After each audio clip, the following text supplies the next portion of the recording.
Cácaro Radio, el programa que da a conocer el trabajo frente a la pantalla.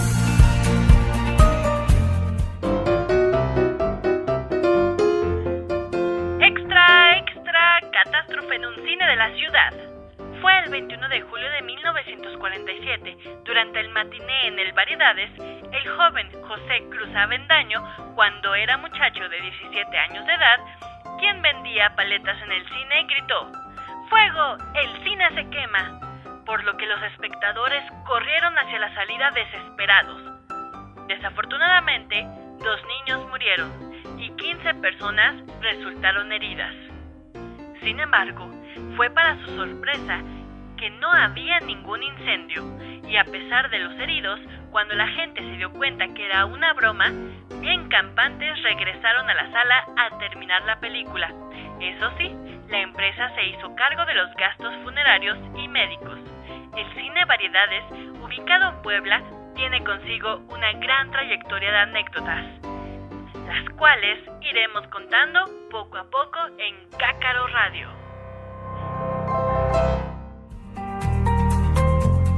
Cácaro Radio, porque el cine también se escucha.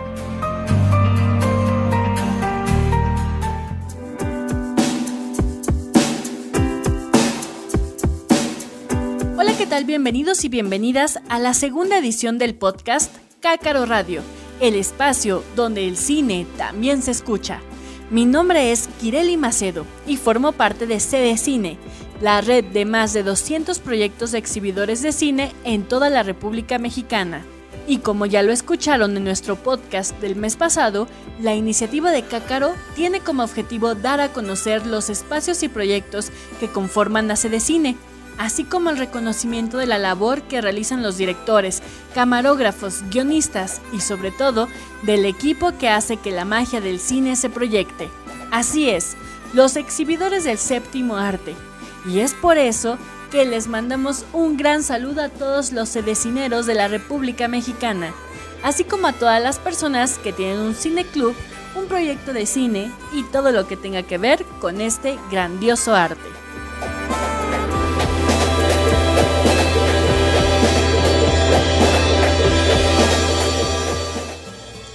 Y en esta edición tenemos a varios invitados especiales. A nuestro querido Lefteris Becerra, quien nos trae una mirada del cineasta Teo Hernández. Y como parte de CD Cine, está acompañándonos desde La Paz, Baja California Sur, Miguel Ángel Robles. Y por supuesto, en la sección de cortometrajes está con nosotros el director Rodrigo Martín, guionista de Reset. Y por supuesto, y no pueden faltar nuestras secciones de Gabriel Rodríguez y la super recomendación del mes con Roberto Uriel. Bienvenidos y bienvenidas.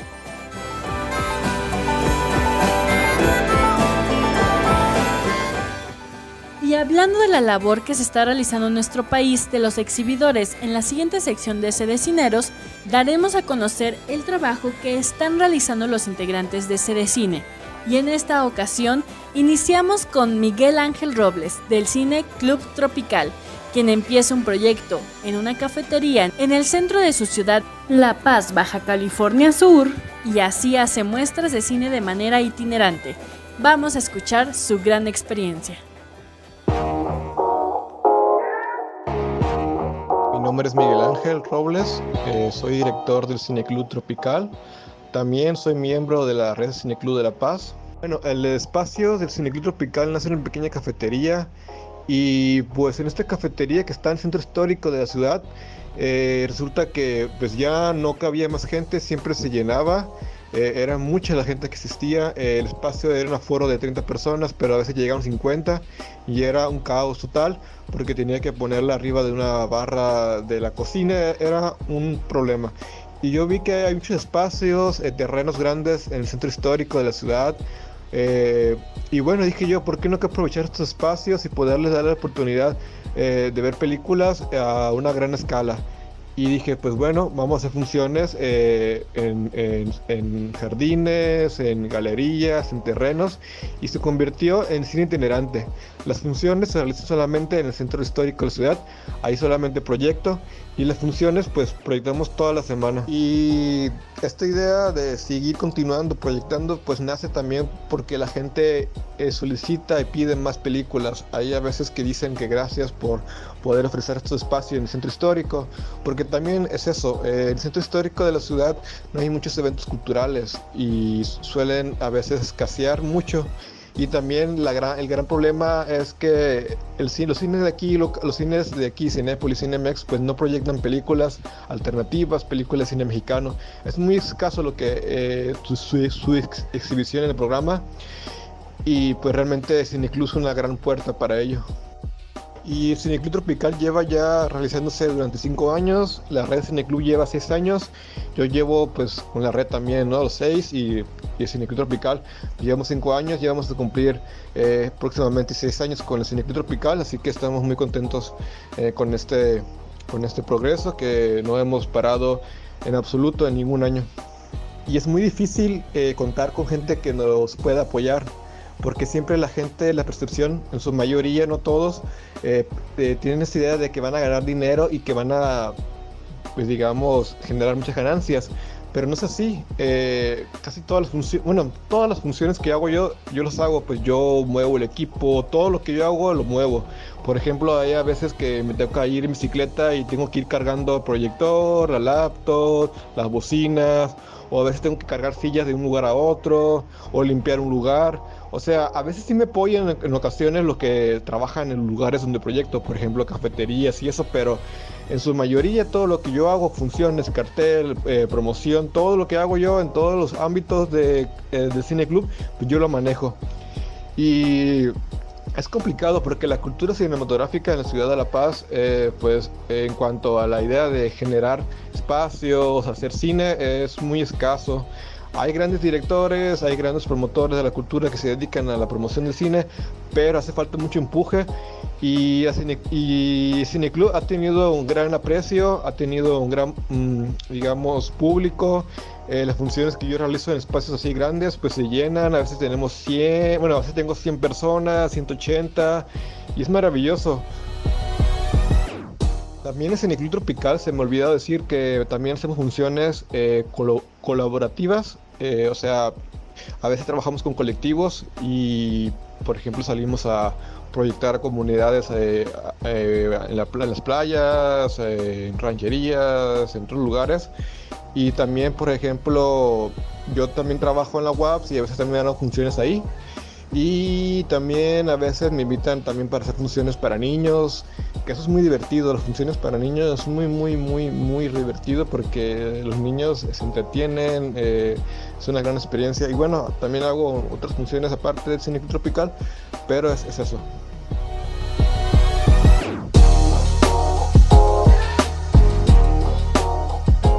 Continuamos con Cácaro Radio, sede cine.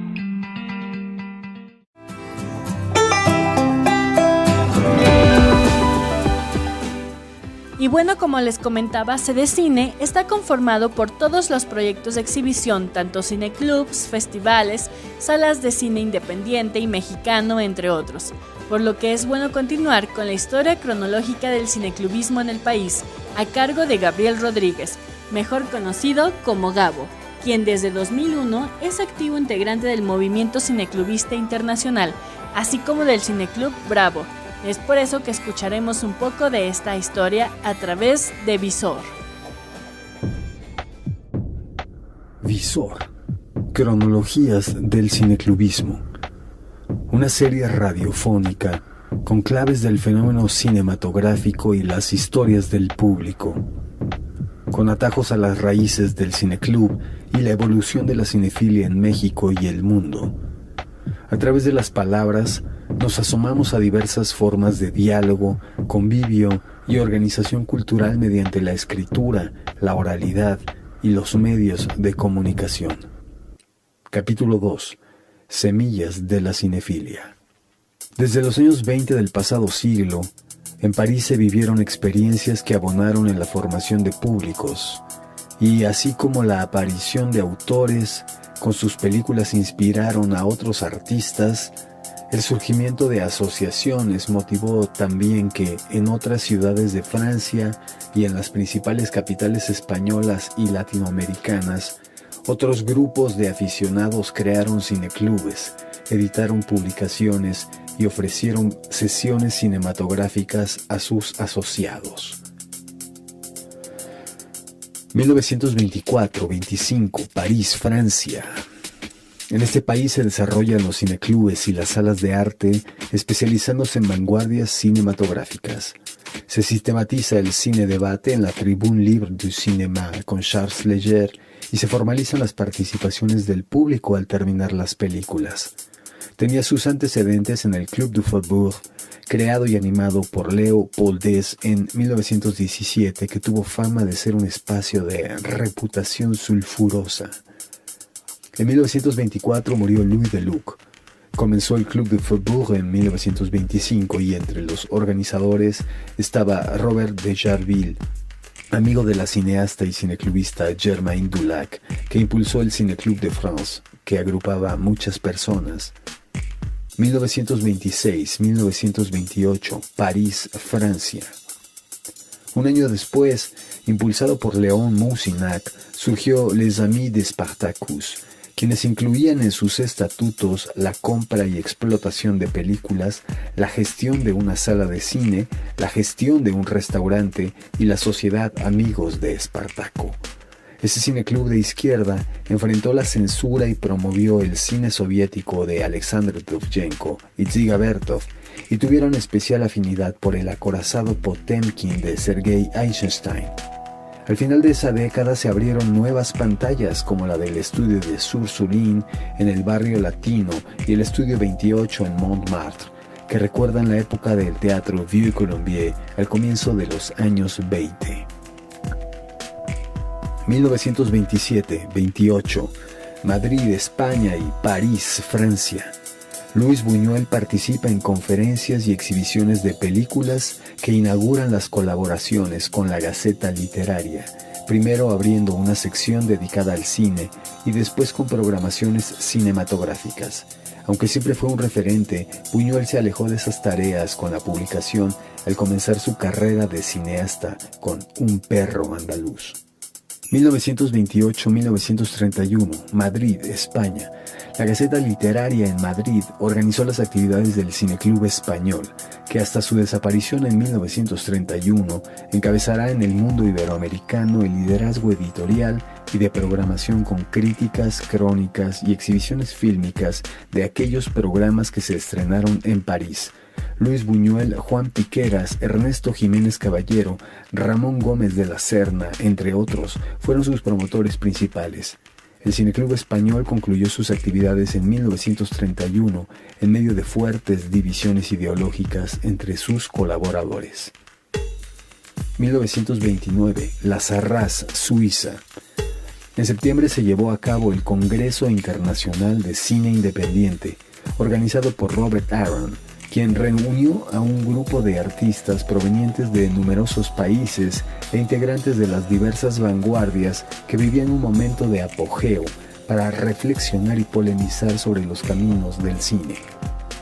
La sesión culminó con la filmación de una película perdida que dirigió Sergei Eisenstein, que recreaba simbólicamente la batalla entre el cine arte y el cine comercial. 1930, México, TF. El joven periodista Carlos Noriega Hop, 1896-1934, alias Silvestre Bonnard, impulsó el periodismo especializado en cine, inaugurando un tipo de crítica subjetiva que se alejaba de la mera crónica de espectáculos. En 1919 comenzó a editar la página cinematográfica en El Universal. En ese diario, el 26 de enero de 1930, informaba que existía un cineclub en Madrid y otro en París y comentaba: el cineclub es una reunión de personas amantes del séptimo arte congregadas periódicamente para asistir a la exhibición de películas vanguardistas. No se trata de simple esparcimiento, sino de sesiones de verdadero estudio, ya que la empresa de los cineclubs no es de tipo comercial. Esto fue Visor, Cronologías del Cineclubismo, una serie radiofónica con atajos para comprender las raíces del cineclub y la cinefilia en México y el mundo.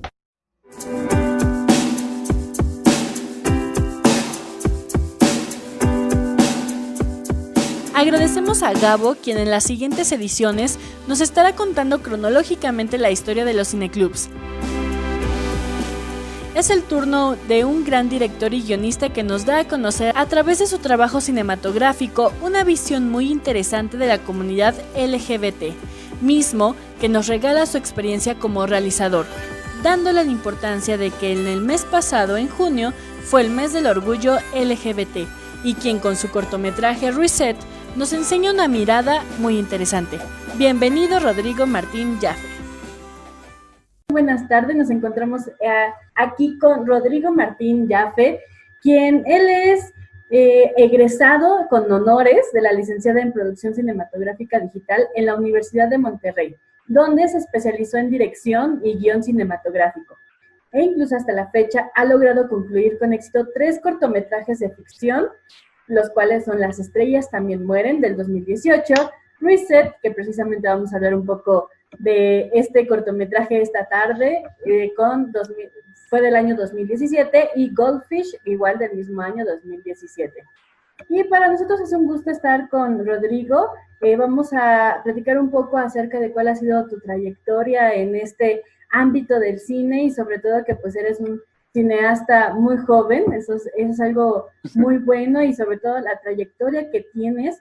Por ejemplo, en tu primer cortometraje Goldfish se logró completar una campaña exitosa de crowdfunding en Fondeadora, y esto te permitió iniciar con una serie de proyectos personales que abordan la temática del LGBT, y esos en donde con tus personajes lo pudimos ver incluso en este cortometraje de Reset, donde plasmas una inquietud muy interesante para precisamente normalizar todas las problemáticas que vive la sociedad. ¿Por qué decidiste direccionar tus cortometrajes y esta experiencia cinematográfica que tienes hacia este cine?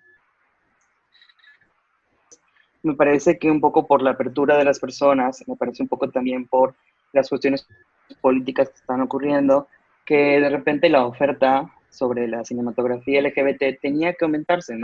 Y de repente no, el personaje LGBT no tiene por qué ser el sidekick cómico, o no tiene que ser el personaje llorón que no puede salir de closet, ¿no? Porque simplemente no es una maestra de escuela lesbiana, ¿no? Que tiene un problema con una deuda en el banco.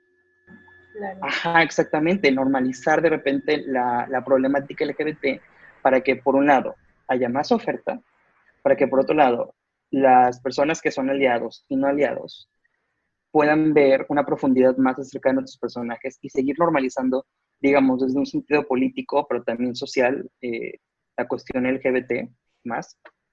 Pero también para que nosotros podamos tener otras historias de las cuales nos sintamos orgullosos en pantalla y no simplemente estar a expensas de lo que una persona heterosexual, cisgénero, por ejemplo, puede pensar sobre un personaje gay, lesbiana, transexual, etcétera, ¿no? Entonces, como por ahí va un poco mi espinita. Ajá. Digo, sí hay muchos cineastas.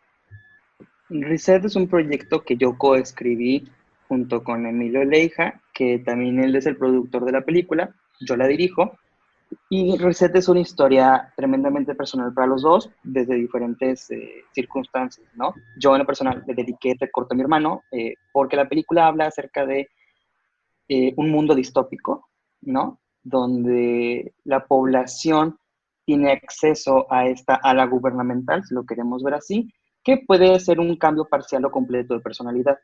Entonces la película sigue la relación de estos dos hermanos cuando uno de ellos descubre el esqueleto, o lo que, no el esqueleto literal, sino más bien la sombra que queda de su hermano que recibió este tratamiento para dejar de ser gay, ¿no? Y entonces como su hermano menor, al darse cuenta del cambio de personalidad y todo lo que le ha afectado, decide hacer desde su trinchera lo que puede para regresarle al hermano lo que perdió. Bueno, quisiera preguntarte algo acerca del cine precisamente en nuestro país, en la cual dice que, en la cuestión de la producción y sobre todo las problemáticas que se está viviendo actualmente, ¿no? Entre que quitan o no quitan los apoyos, que hay muy poco apoyo incluso también, no solamente de gobierno, sino a nivel nacional. ¿Crees que la producción del cine se valora en otros países más que en México? Es una pregunta un poco complicada porque es que depende de la lupa en la que la veamos, ¿no? Porque, por ejemplo, yo te puedo decir que desde el INCINE, Mariano Varo está haciendo cosas maravillosas por el cine y está en busca de la descentralización del cine y apoyando como nuevos talentos. Y entonces, yo creo que el INCINE es una lucha que es muy valiosa, ¿no? Eliminar el cine en México es como eliminar los ojos, eliminar las cuerdas bucales, eliminar todo lo sensorial, ¿no? Del país, porque finalmente es el legado cultural, es el acervo cultural del país. Entonces, depende de la lupa con la que lo veamos, ¿no? Yo creo que si lo comparamos con otras partes del mundo, creo que hay países donde el ejemplo directo, y yo creo que más concreto, es Estados Unidos, que el gobierno entiende muy bien el cine como un medio de propaganda, ¿no?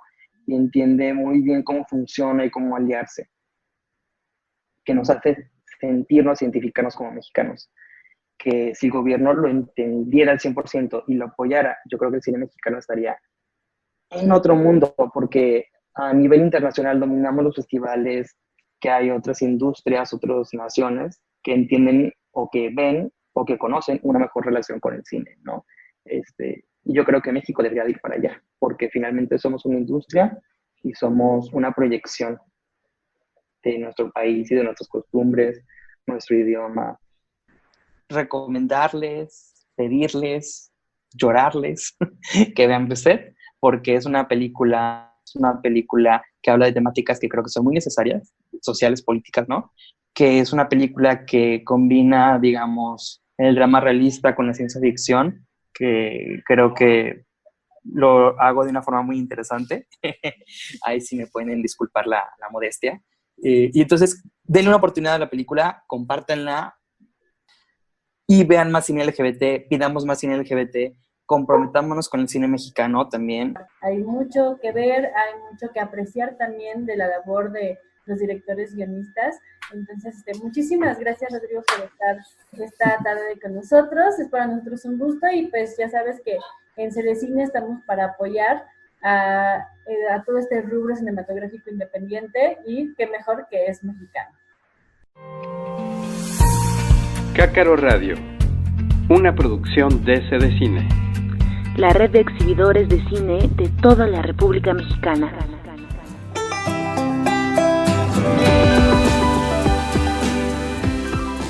Muchas gracias, Rodrigo, por tu tiempo y te prometemos que estaremos siguiendo la pista de tu gran trayectoria como creador, realizador y guionista de cine. Continuamos con las grandes participaciones. Es por eso que el día de hoy, en una de las secciones de entrevista, tenemos con nosotros la participación de nuestro querido Lefteris Becerra, quien nos hace una gran entrevista y nos trae una mirada del enigmático y prolífico cineasta michoacano afincado en París, Teo Hernández. Bienvenido, Lef, a la segunda edición de Cácaro Radio. Mi nombre es Lefteris Becerra y saludo con gusto a quienes nos escuchan en una nueva emisión de Cácaro Radio. En esta ocasión les contaré sobre un cineasta experimental mexicano que, pese a ser acaso el más prolífico, sigue siendo para muchos un misterio, un enigma y un completo desconocido para el gran público. En vísperas de que se cumplan 28 años de la desaparición física de Teodoro Hernández Jiménez, ocurrida el 22 de agosto de 1992 debido al virus del SIDA, con tan solo 53 años, le rendimos homenaje difundiendo algunos hechos de su vida y obra. Ahora buscamos a Mauricio Hernández, uno de los principales estudiosos de la obra artística y reflexiva de Teo. Además, sobrino suyo, que desde la Bretaña francesa nos habla de su obra escrita y filmada. Mauricio, a grandes rasgos para ti, ¿cuáles son los diferentes grupos reconocibles de la filmografía de Teo y qué la caracteriza?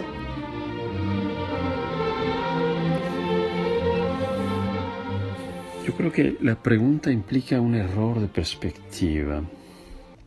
Sería muy cómodo responder diciendo que la obra de Teo se divide en diversos ciclos, en series bien definidas como los retratos, el diario, la autobiografía, la danza, París, etc.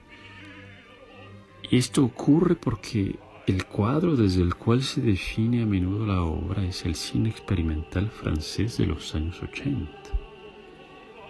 Lo que nos hace olvidar que Theo empieza a realizar filmes desde una década antes, fuera de todo contexto específico. Claro, cuando regresa a París en 1976 y descubre el escenario del cine experimental, se da cuenta que puede enseñar sus filmes a otras personas, que hay cierto público y una organización incipiente dedicada a la difusión de un cine que se dice contracultural. Ahora bien, a lo que él está participando desde sus primeros filmes realizados en Marruecos es a la consolidación del cine personal, que tiene su origen desde 1951 en el letrismo, bajo la idea de una interiorización técnica. Theo prefiere incluso este término de cine personal al cine experimental. ¿Qué podemos deducir de este detalle? Primero, que la obra trasciende al cine experimental, pues no solo desarrolla premisas de una década antes, sino que además lleva a cabo la interiorización técnica más radical de la historia del cine. Segundo, que la obra, por la brevedad de su realización y lo súbito de la desaparición de su autor, nos llega en un estado de ruina, nos revela un carácter inconcluso. ¿Cómo podemos abordar entonces la pregunta? Digamos que la filmografía de Theo responde primero que nada a una pulsión profunda, que está movida por una obsesión clave en él, una obsesión que lo perseguirá toda su vida. ¿Qué es el cine? Las respuestas son múltiples. Citemos una de ellas. El cine es desprendimiento extremo en el que la carne se ofrece en pedazos a la voracidad del tiempo. Ahí está todo, la muerte, la fatalidad de esta vida tan corta, y la necesidad justamente de realizar esta obra cuyo proyecto, a mi ver, no es más que un fragmento minúsculo de lo que él tenía en mente. Estamos frente a una obra de una espontaneidad desconcertante, solo igualada por algunos de sus amigos como Jean-Claude Rousseau o Joseph Morgan. Y esta espontaneidad es la misma en su escritura. Por ello, la reflexión sobre la imagen y la visión se integran poco a poco al cuerpo del film y se funden.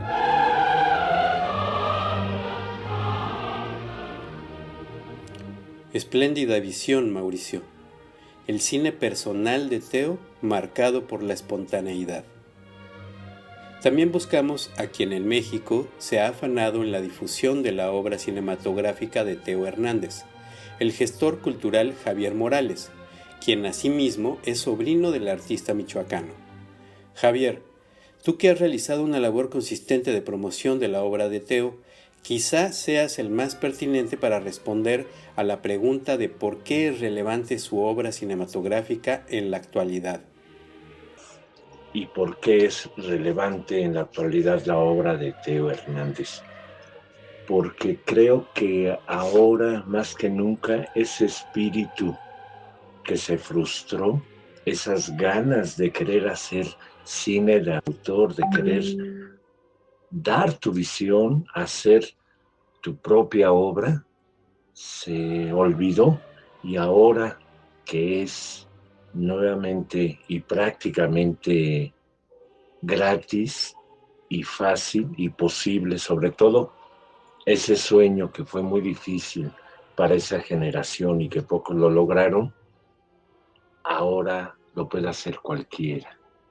Entonces es momento ahora, en estos tiempos en los que de encierro y en los que tampoco hay dinero, es momento de crear un cine como el de Teo, que no requiere más que del instrumento.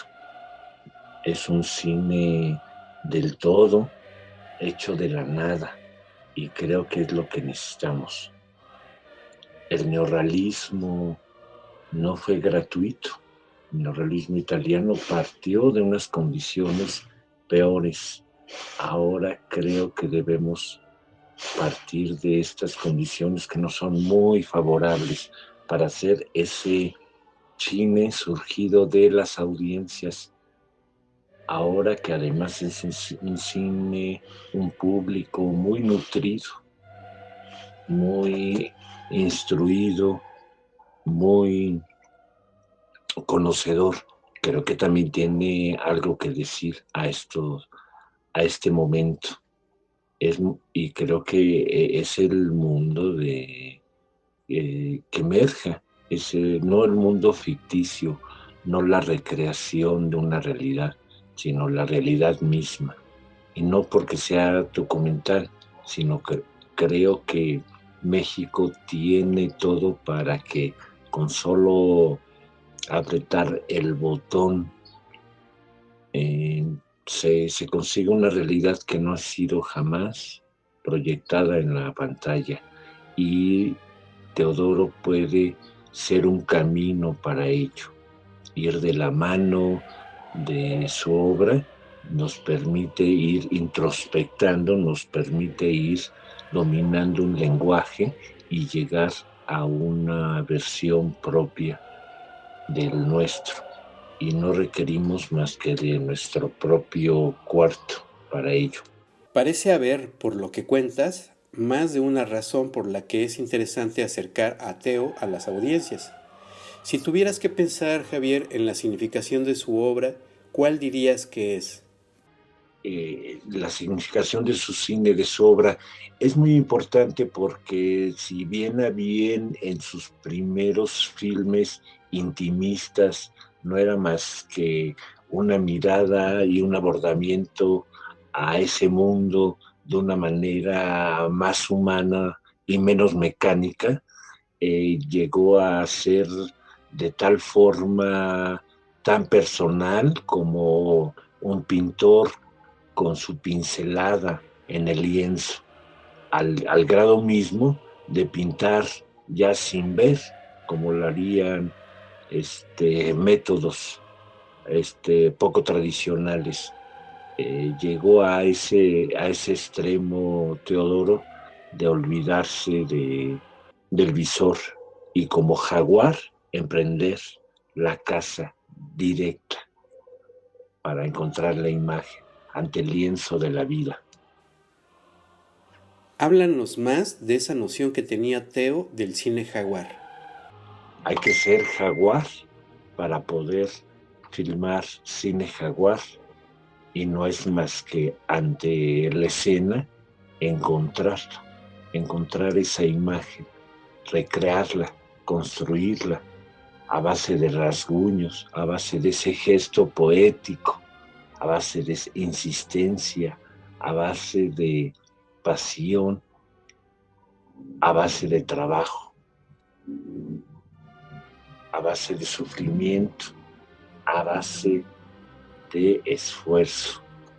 Ahí está, bajo una nueva mirada, bajo una nueva visión más profunda, que hace o convierte al sujeto en objeto, e igualmente, mágicamente, al objeto en sujeto. Estoy seguro que quienes nos escuchan comenzarán a desarrollar interés y deseo por descubrir a Teo en dos de sus prácticas cotidianas, la escritura y sus películas. Para despedirnos, Javier, ¿quieres agregar algo sobre el lugar que ocupa Teo en el marco del cine mexicano y su futuro? Lo importante de hacer este cine es enriquecer el imaginario inexistente en el cine mexicano, en el registro, en el documental, en el género en el que sea. No hay un levantamiento de nuestra identidad. Siempre hay una traducción, siempre hay un intermediario, siempre hay un antropólogo y no un autorretrato. Creo que es momento de vernos al espejo, que nos mostremos tal cual. Muchas gracias a Javier Morales y a Mauricio Hernández por compartirnos, en breves pero sustanciosas palabras, imágenes fugaces que espero permanezcan y resuenen en el interior de quienes nos han escuchado. Quien desee explorar más sobre el enigmático cineasta Teo Hernández puede consultar el cuadernillo publicado por la Cineteca Nacional en 1999, 3 gotas de mezcal en una copa de champaña, una recopilación temática de aforismos arrancados de sus libretas. Otra fuente de consulta indispensable es el especial dedicado a Teo de la revista electrónica Lumière, disponible en el sitio de la publicación en la dirección electrónica elumiere.net/especiales/Teo.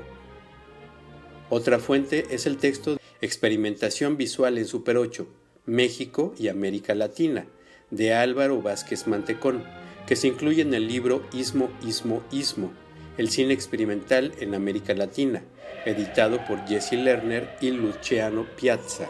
Si te dedicas a la exhibición y estás interesada en programar obras de Teo, escribe a programación@cdecine.org. Estaremos atentos para responder a tu solicitud. Nos escuchamos en la próxima emisión de Cácaro Radio. Hasta la próxima.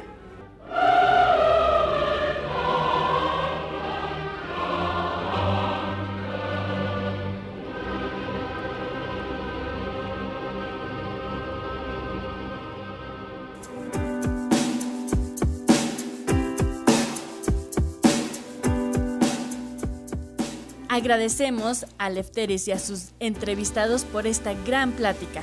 Sin duda, mucho que aprender de la experiencia de las personas, y para nosotros, los exhibidores de cine, es importante conocer el proceso y el porqué de los filmes que proyectamos.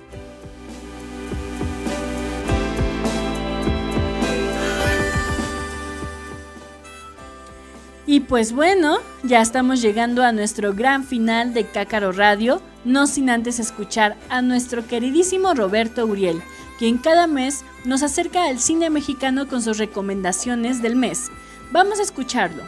Y lo mejor, que nos da alternativas para disfrutarlo desde la comunidad de nuestras casas. Así que durante esta emergencia sanitaria por la cual está viviendo nuestro país, qué mejor que disfrutarla viendo cine mexicano.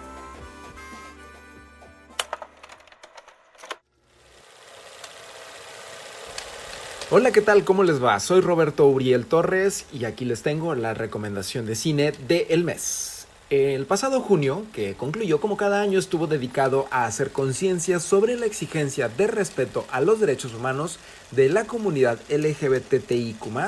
Por ello, aquí te compartimos 7 películas que puedes ver en línea en estos momentos para reflexionar sobre este tema.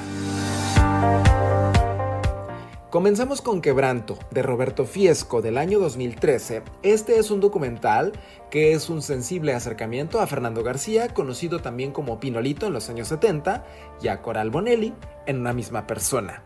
Muestra cómo fue su infancia, su descubrimiento en la actuación, su declive, su aceptación como travesti y la relación con su madre, que a veces se torna un poco complicada, la también actriz Lilia Ortega. El director tamaulipeco Roberto Fiesco ha realizado una carrera fílmica dando voz a personajes de la diversidad, por lo cual, además de Quebranto, también es recomendable ver títulos como Trémulo, que es sobre homosexualidad, o Club Amazonas, sobre personas trans que son migrantes. Todos estos títulos que les menciono están disponibles en Filmin Latino. La Primavera Rosa en México, de Mario de la Torre, del año 2016. Este es otro documental, es un proyecto documental transmedia y la parte de México se llama La Primavera Rosa en México, de este cineasta español con el cual visitó nuestro país y además ha visitado otros 4 documentando la situación de las personas de la diversidad sexual en países como Túnez, Rusia, Brasil, España y por supuesto México. El común denominador en este trabajo es que aunque se continúa la lucha por los derechos y se ha avanzado muchísimo, sigue existiendo represión y en algunos casos hasta crímenes de odio y penalización por parte de las autoridades. En el caso de México se destacan los crímenes y la falta de garantías para realizar activismo. El cortometraje La Primavera Rosa en México fue nominado al Goya y se puede ver en estos momentos en Vimeo On Demand. 3 mujeres en la hoguera. Abel Salazar, 1977. Esta es una ficción, una historia creada por Luis Alcoriza con guión de Carlos Valdemar que mezcla erotismo, ambición y muerte. Un matrimonio con mentalidad abierta invita a 2 mujeres a pasar una temporada en su casa de playa, pero pronto saldrán a la luz los secretos de orientación sexual e intereses económicos que provocarán una estela de encuentros y desencuentros. Acompaña a esta película un reflejo del contexto político y social de México, pues fue filmada en el año del 77, pero en ese entonces Margarita López Portillo, titular de la Dirección General de Radio, Televisión y Cinematografía de la Secretaría de Gobernación, ordenó su censura, por lo que no pudo estrenarse hasta el año 79, con calificación para adultos y una exhibición después de las 12 de medianoche. Esta película, obviamente, pues presenta este panorama y además resulta bastante entretenida. Se puede ver en estos momentos de libre acceso en YouTube. Carmín Tropical, de Rigoberto Pérez Cano, del año 2014. Esta también es una ficción, es una mirada muy digna a las personas trans y a un tema que, como ya lo mencionábamos un poco atrás, es un tema que sigue pendiente de resolver: los crímenes, los asesinatos por transfobia. La película sigue a Mabel, una joven mushe de Oaxaca, quien regresa para sanar las heridas del pasado con su amiga Daniela e investigar quién acabó con su vida. Esta película se llevó el premio Ariel a Mejor Guión Original y se puede ver en estos momentos tanto en Filmin Latino como en Cinépolis Click. Doña Erlinda y su hijo, Jaime Humberto Hermosillo, 1985. Esta es una ficción del maestro originario de Aguascalientes y que falleció en enero de este año. Él dejó grandes clásicos del cine mexicano que bien brillan por su calidad artística que por su crítica social, muy particular. En esta película, ambientada en la conservadora Guadalajara, una mujer ignora, pese a ser visible a todas luces, la relación que su hijo Rodolfo tiene con su amigo Ramón. Ella llega a tratarlo como un segundo hijo, mientras que de forma indirecta reprime la orientación sexual de Rodolfo. Esta película se puede ver en versión restaurada en calidad HD en Apple TV. La Reina de la Noche, Arturo Ripstein, 1994. Ficción. Este cineasta llevó a la pantalla grande una biografía imaginaria de la vida sentimental de Lucha Reyes, la intérprete mexicana de mariachi. En ella vemos a una mujer que se debate entre ser cantante de ópera o bien del género ranchero. También seguirá el rol de mujer que tradicionalmente se había acostumbrado o liberarse de ataduras, que son personificadas en su represiva y religiosa madre, y asumir su verdadera orientación sexual. Todo esto aderezado por el consumo excesivo de alcohol. Esta película fue nominada a la Palma de Oro en el Festival de Cannes y Patricia Reyes Espíndola fue reconocida con el premio Ariel al dar vida a Lucha Reyes. Se puede ver en estos momentos de libre acceso en YouTube. El lugar sin límites, Arturo Ripstein, 1978, ficción. Este es el clásico de clásicos del cine mexicano, basado en la novela homónima del chileno José Donoso. Muestra la realidad de México en cuanto a la intolerancia y a los crímenes por orientación sexual, pero no deja de lado otros temas de relevancia para nuestro país que incluso persisten en esta época, como lo son la política, la explotación, la doble moral, la represión sexual, la discriminación, entre muchos otros. Esta película fue reconocida con 4 premios Ariel, entre ellos la mejor película, y también se llevó el premio especial del jurado en el Festival de San Sebastián. En estos momentos la puedes disfrutar en Filmin Latino. Yo soy Roberto Uriel Torres y estas fueron las recomendaciones del mes. Nos vemos en la próxima.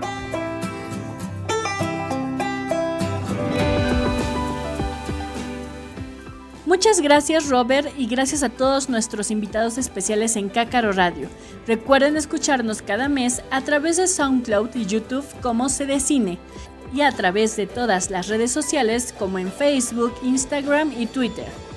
Dejen sus comentarios y propuestas de entrevistas. Nosotros estamos muy gustosos de escucharlos. Gracias a todo el equipo de comunicación de CDCine por haber hecho este podcast posible. También, si hay personas o cineclubistas que les gustaría formar parte de esta gran comunidad de CDCine, no duden en mandarnos mensaje o contactarse con nosotros. Recuerden, este es un espacio para todos nosotros, tanto para los realizadores como los exhibidores y, por supuesto, los amantes del cine. Les mandamos un gran saludo a todos los CDCineros que poco a poco estarán también con nosotros. Mi nombre es Kireli Macedo, directora de Everart, promotora cultural independiente en el estado de Hidalgo. Y es para mí un gusto estar en este nuestro gran programa de Cácaro Radio, porque el cine también se escucha. Hasta la próxima. Cácaro Radio. Escúchanos en nuestra siguiente emisión.